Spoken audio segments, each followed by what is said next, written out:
Hello everybody, Suffolk Andy here. As you can see, I'm at the side of the road, and I'm just going to talk about two things today. A very short talk, and it will be very short, on a very famous murder that happened on this road. And then I'm going to talk about some insurance problems that us bikers can have to deal with. So I'm just going to nip along here and show you where the murder took place, and fill you in with a little bit of few details. I don't know everything about it, but I'll tell you a few bits and pieces. Ooh, here we go. Right, about 30 years ago, on this stretch of road, there was a murder. And it was just up here, on your left, and if there's not too many cars, I will stop and tell you what happened. To find the right spot. Just up here, I think. Right. I think it's about here somewhere. Right. And you're thinking, well, it's just a hedgerow. I think I've just gone slightly past the place. I think it's where this... Let me just get back here. Ah, right, it's here. You can see, like, the hedge has sort of grown up, but this bit is still down. Well, this murder took place 30 years ago, right here. And what happened was, they found a suitcase in here with a chopped up body. So they called it the Suffolk Suitcase Murder. And after they got the body out and looked at the parts that had been chopped up, they decided it was a male, and it was probably somebody who was mentally challenged. Somebody with probably Down syndrome or mental problems. I don't know how they worked that out, but they must have seen the parts. Anyway, this was 30 years ago. And as the years went on, the trials went cold, and you'd get a little bit in the papers now and again. The police are looking in this, the police are looking after that. Well, about 8 years ago, they came up with a name. And I can't remember the name myself. They come up with this man who they thought they wanted to talk about the murder. But it seemed that he'd left the country just after this murder and went to Australia. And when they traced him down, or tracked him down in Australia, he was dead. So then they said they'd look into his sort of history in Australia to see if he was murdering people over there and chopping them up and putting them in suitcases. And this was about 8 years ago, and we've never heard anything since. So that is a brief story of the suitcase murder that happened here at Tattenstone, right here. Anyway, I'm going to move on now. That's the end of the little murder story. Right. Let's get back on the main road here. And I'm going to go out to the Suffolk and Essex border.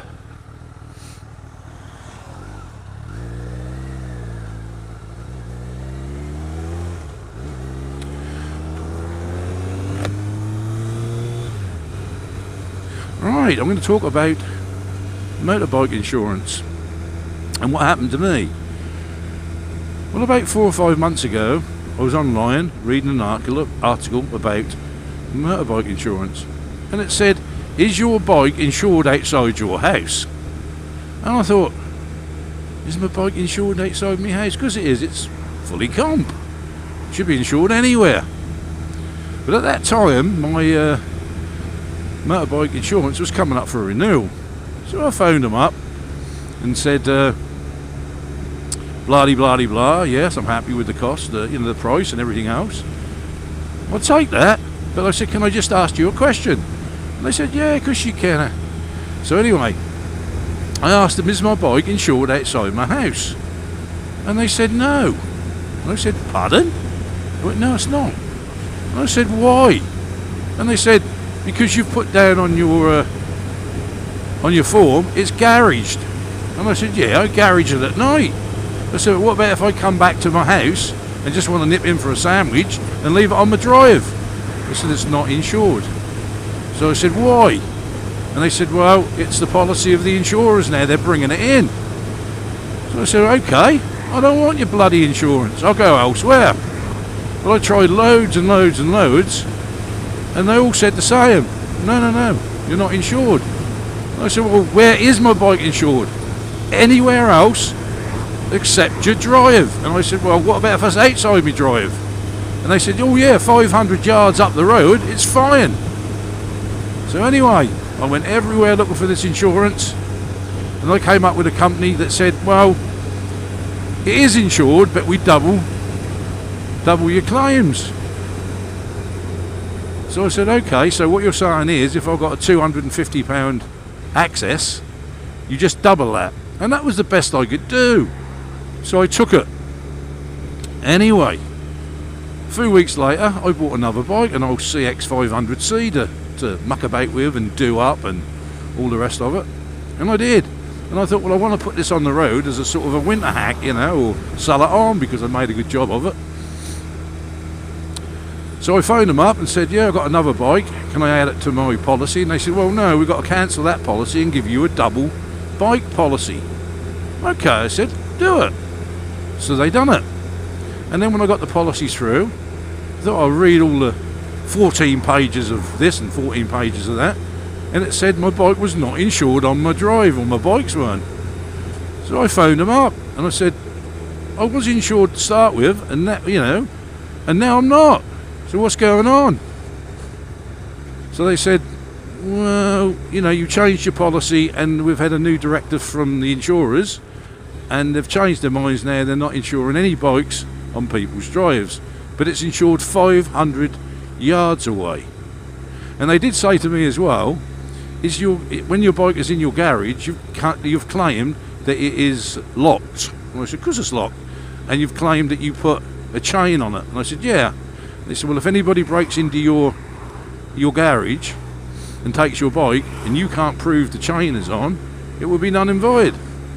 And I thought, my God, what the hell's the matter with these people? You know, you paid all this money and they won't insure your friggin' bike outside your house. So if I was you, boys and girls, I'd have a look at your insurance policies, because you might be in for a shock.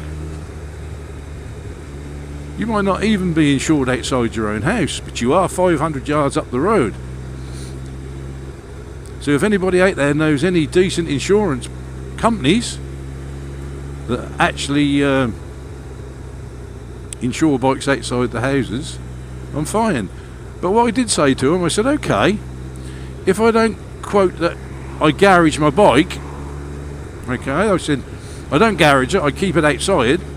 They wanted another £300 more than what I pay now. Now I don't pay a lot because, you know, I've got full non-claims and my age, you know, being a fart on a bike, you know, all these years, and, you know, no convictions or anything like that. So my insurance is not very high. But if you put that £300 on top, it bloody would be. It'd be more than me bloody car. So that is the moral of the story. So if you say your bike is garaged, check up with your insurance company to find out that if you're insured or not, because you might have a bit of a shock, boys and girls. Anyway, I'm coming down here to the Suffolk-Essex border. Around this corner. As you can see, it's one of the longest 30-mile-an-hour stretches I know around here. And we'll come to a little place called Catterswade. And there's two rivers meet here. A very small river and a very large river, which runs out to the North Sea. Just round here. What I'll do, I'll just nip into Essex and take you to a place called Mistley. Now, I'm going to go back to the history lessons now. Mistley is infamous for witches. And I don't know if people can remember the old, I think that was Peter Cushing, or something like the old film, Witchfinder General. Well, this was his area, where he used to chase the witches, persecute the witches.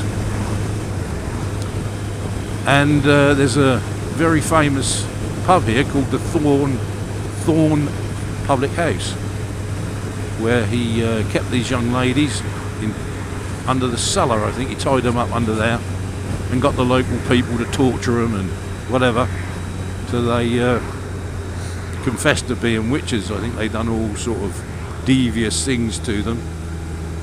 By the way, I'm now in Essex and not Suffolk, so I can't call myself Suffolk Andy here. I'm going to have to call myself Andy Essex. Nah, don't sound right, does it? So I'm just going to go around here and we'll go into Mistley, where these poor unfortunate women were tortured. And apparently, sorry about the coughing, but had a flu jab yesterday, and ever since, can't stop bloody coughing.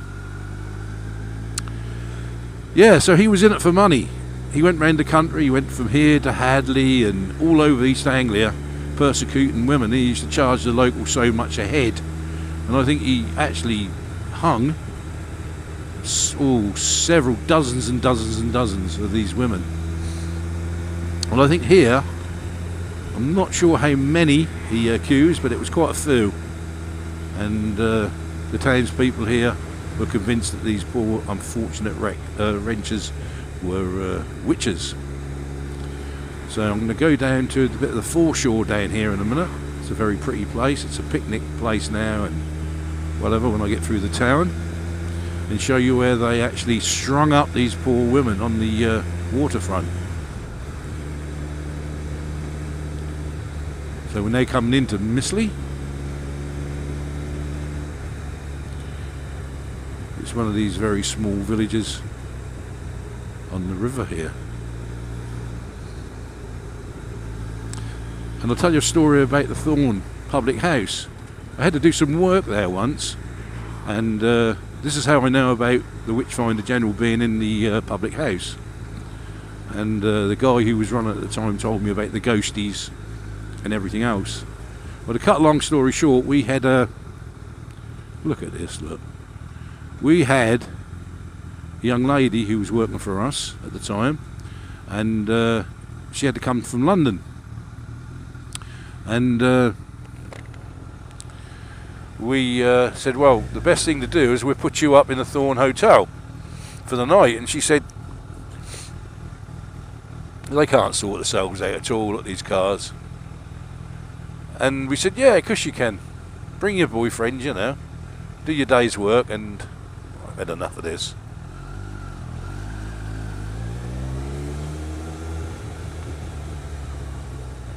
Bring your boyfriend, and we'll put you up in the Thorn Hotel. So she did this, and after we'd done a day's work, look at these. As you can see, it's a very quaint little place, all little pubs and different things. What I'll do, I'll stop this blog when I get to the Thorn. Anyway, she bought a boyfriend, level-headed sort of guy. And I said to her, have you heard about this place you're staying? It's haunted. It's got ghosties. And she said, no. And I said, well, the room that you're staying in is the most haunted. And she was frightened. She said, oh no, I can't stay in there. I said, well, you got your boyfriend, you know, don't be a wuss, get in there, you know, enjoy yourselves, all paid for. So anyway, she did. And the next morning I went over to see her before they went back. Oh my God. Oh, anyway, this is the foreshore coming on down here, and you'll see there'll be loads of cars here and places you can get cups of tea and stuff, and people come down here in the summer and it's absolutely packed along here. As you can see, there's burger vans and everything else, and it's usually all the way along here. There's not many here today, you know, it's a Monday sort of very, very early afternoon. Anyway, yeah, I went back the next day. I said, how'd you get on? She said, never heard a thing, never see a thing. So she had a lucky escape that night, I think. I don't think the ghosties wanted to come out at all. So, yeah, this bit of shoreline just here is where Matthew Hopkins, his name was, the Witchfinder General, brought down the poor unfortunate wrecks and hung them on the foreshore.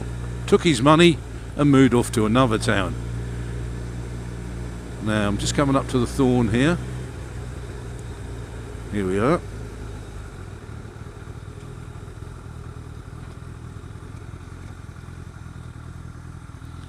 There it is. And that is where they kept the poor witches in the cellar, which I've been down to and seen. It's very small. Chained them against the wall. They done all sorts to the poor girls. I think some of them were young and some of them were quite old. You know, poor old hags, as they used to call them in them days. Had a black cat or something like that. You know, done a bit of herbal medicine, helping people, and they landed up being tortured and killed. So I'm just going to go down here to the docks, and then I'm going to finish this vlog.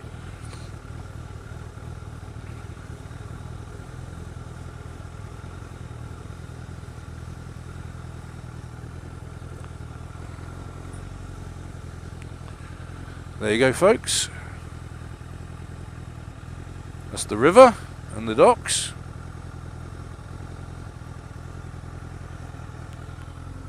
This fence was actually put in a few years ago. It caused a lot of problems. There was never any fence. It was just a drop off, which is fine. You used to come down here and have a little fish and whatever when the tide was up. But they built all these sort of fancy flats in the Moultons here and put these fences up. And a lot of the locals really, really detest it. It's ugly. They just want some small railings, like the ones over there, to follow through. But there's a legal battle going on over it, but it's been going on for years, and I don't think the locals are ever gonna win that battle. So we'll probably just stay here. Anyway, I think I've rambled on enough. Like I say, just check out your insurance just to make sure. And I think if you don't know about it already, I think you will be quite surprised.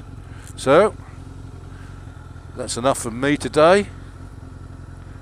Goodbye from the Swans. Goodbye from the mud flats. Goodbye from me, Suffolk Andy.